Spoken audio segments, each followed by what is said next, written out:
Inaresto sa buy-bust operation sa Davao City ang isang tulak ng droga at 3 iba pang kasama nito. Yan at iba pang balita sa ulat ni Julius Belacaol.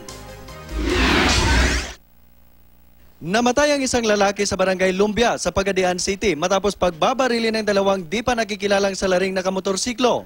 Dead on the spot ang biktima na nagtatrabaho sa engineering office ng DPWH. Base sa investigasyon, galing sa inuman ng biktima na mangyari ang insidente.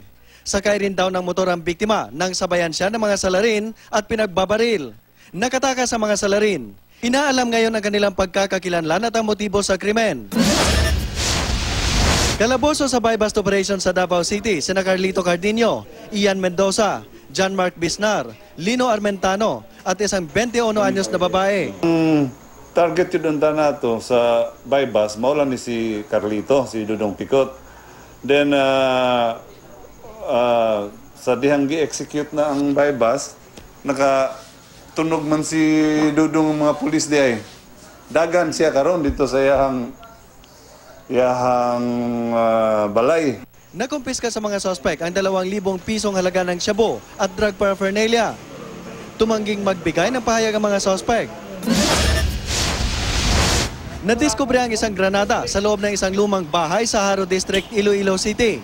Nakita ito ng isang naglilinis sa naturang bahay. Luma at kinakalawang na ang pampasabog.